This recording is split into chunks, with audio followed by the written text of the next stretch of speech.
오늘 말씀의 제목은 위기를 기회로 삼는 영적 분별력이라는 제목으로 하나님 말씀 보겠습니다. 전지전능 하나님께서는 우리 예레미야 예언자를 통해서 예언하셨습니다. 이스라엘 백성들에게 하나님 말씀에 순종하지 않았기 때문에, 또 우상 숭배했기 때문에 내가 너희들 70년 동안 바벨론의 포로가 되겠다고 말씀하셨어요. 하나님은 반드시 그 약속을 지키시는 분이에요. 그리고 정말로 바벨론의 포로가 돼서 70년 동안 고생을 하게 됩니다. 그리고 70년이 딱 된 순간 하나님의 시간에 남은 자들, 그 영어로 말하면 렘넌트라고 해요. 되게 중요한 사상입니다. 성경에 나오는 렘넌트, 그러니까 남은 자들이, 그들은 바벨론을 끌려갔지만 그곳에서도 믿음을 지켰던, 하나님께 헌신했던 그런 사람들이거든요. 그런 사람들이 3차에 거쳐서 귀환하게 돼요. 1차는 여러분 다 아시는 것처럼 누구죠? 스룹바벨의 지도하에 많은 사람들이 옵니다. 그 스룹바벨이 와서 가장 한 게 있어요. 뭐냐면 그 성전을 건축했어요. 맞죠? 성전을 회복했습니다. 그러고 나서 80년이 지나서 에스라가 다시 귀환을 했어요. 귀환하면서 뭘 했냐면, 성전은 회복됐지만 그곳에 있는 많은 백성들이 하나님의 말씀을 잘 듣지 않고 또한 제 멋대로 살았습니다. 그래서 이 에스라를 통해서 영적인 회복을 갖습니다. 즉 말씀을 회복하는 그런 기회를 갖습니다. 하나님 말씀이 회복하는 그런 기회를 삼고요. 그리고 나서 성전도 어느 정도 회복됐고 말씀도 회복된 후에 성벽이 없었어요. 그래서 많은 주변에 있는 주변국들이 많은 이스라엘을 공격하고 위협했던 것을 보게 됩니다. 근데 이 성벽은, 저도 이스라엘 가봤지만 성벽이 있는데 그 성벽은 단순히 담장을 라는 의미를 넘어서 어떤 의미가 있냐면 생존의 문제였어요. 죽고 사는 문제. 그리고 두 번째는 주권이에요. 이것은 나라다라는, 그 하나님의 나라다라는 그런 의미가 있었습니다. 에스라가 귀환한 지 14년이 지난 후에 드디어 느헤미야라는 사람이, 느헤미야, 오늘 주인공이죠. 느헤미야가 3차 귀환을 하게 됩니다. 이 느헤미야가 어떤 사람이냐면 아닥사스다 발음이 좋은데, 아닥사스다 왕의 최측근이었죠. 술 맡은 관원. 술 맡은 관원은 그냥 술 따라주는 그런 업종이 아니라 정말로 그 왕의 비서실장과 같은 그런 사람이었어요.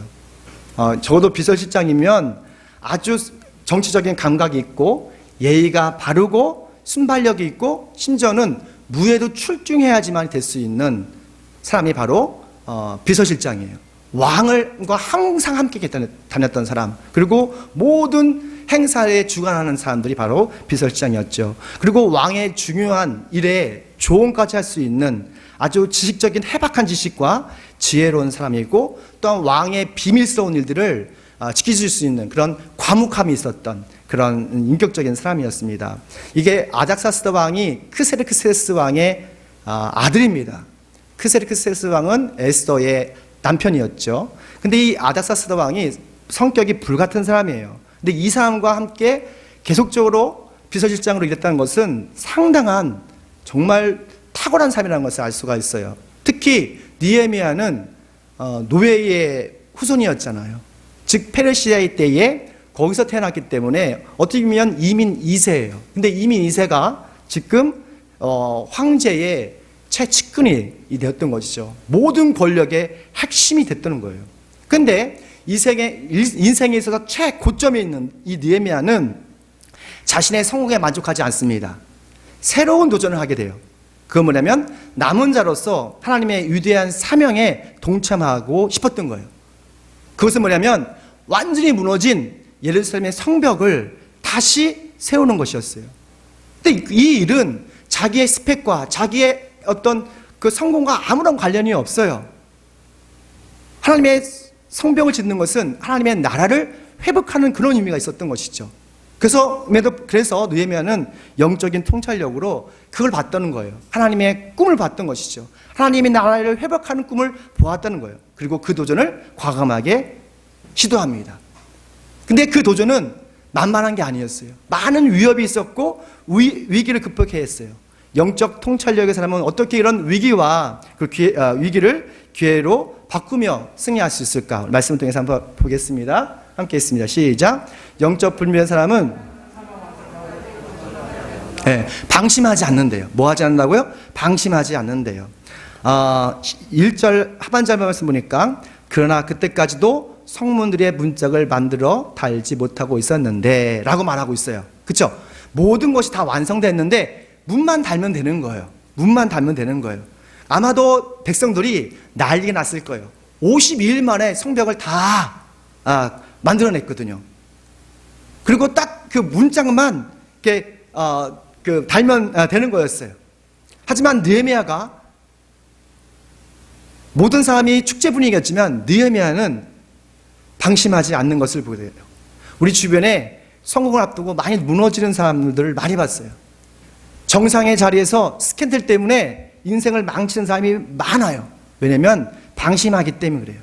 방심은 교만하는 사람들의 특징입니다. 자신의 실력을 믿고 자신의 권력을 믿고 너무 믿기 때문에 교만해지는 거예요. 교만하면 방심해지거든요. 잠언 16장 18절 말씀 보면은 교만에는 멸망이 따르고 거만에는 파멸이 따른다 라고 말씀하고 있어요. 주님 앞에서 사람 앞에서 우리가 겸손할 필요가 있는 거예요. 겸손한 사람은 방심하지 않습니다. 왜냐하면 자신의 부족함을 알기 때문이에요. 그래서 느헤미야는 맡겨진 사명을 완수하기까지 긴장의 끈을 놓지 않는 것을 보게 돼요. 악한 마귀는 쉬지도 않고 졸지도 않고 지속적으로 우리에게 신앙을 방심하게 합니다. 가정에서나 직장에서나 어느 곳에든지 좀 느슨하게 하는 경향이 있어요. 마귀의 작전이죠. 우리 교회 건물을 질 때도 제가 좀 방심했던 기억이 나요. 사실 제가 이 건물 질 때 35살이었어요. 젊었죠. 근데 목사들은 체질적으로 사람을 잘 믿습니다. 그리고 내가 아는 형님이 이 건물 전축을 했거든요. 돈을 몽땅 먼저 줬어요. 먼저 8천만 원 다 줬어요. 그리고 그럼 잘 지어주시겠지? 그리고 관리 감독을 전혀 안 했어요. 왜냐면 그분이 나보다 더 건축을 잘하니까.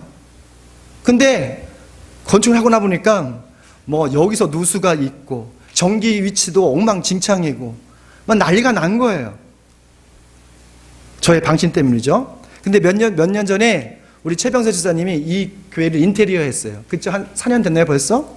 근데 최병세 지사님은 그 프로거든요. 절대로 끝까지 방심하지 않더라고요.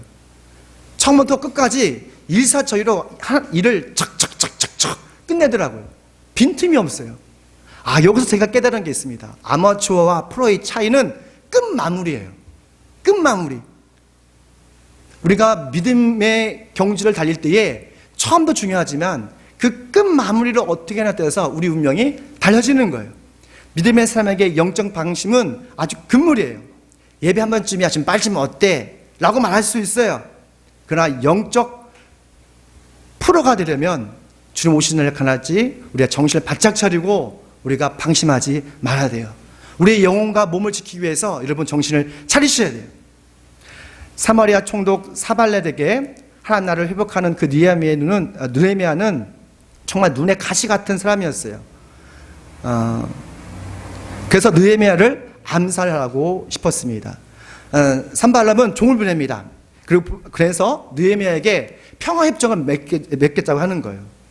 꼭 이걸 보면서 나는 좀 우리나라와 어떤 그런 것을 좀 보게 돼요. 여튼 2절 말씀 보니까 산발락과 게셈이 나에게 전갈을 보내왔다. 오노 들판의 한 마을로 오십시오. 거기서 좀 만납시다 라고 말합니다. 하반절 말씀, 나는 그 말 속에 그들이 나를 해치려는 흉계가 있는 줄 알았다. 근데 만나자고 했는데 어떻게 그 안에 있는 맥을 알 수 있었을까? 신기하지 않습니까? 근데 그냥 만나는 게 그냥 만나는 것이 아니라 평화협정을 만나자는 거예요. 느헤미야는 어떻게 그걸 알 수 있었을까? 왜냐면 느헤미야는 기도의 사람이었어요. 하나님께서 기도하는 사람에게 영적인 분별력을 주시거든요. 하나님께서는 9절 하반절 말씀 보면 하나님 나에게 힘을 주십시오. 힘을 주십시오 라고 하잖아요. 주님은 기도하는 사람에게 영적인 분별력과 지혜를 주시는 거예요.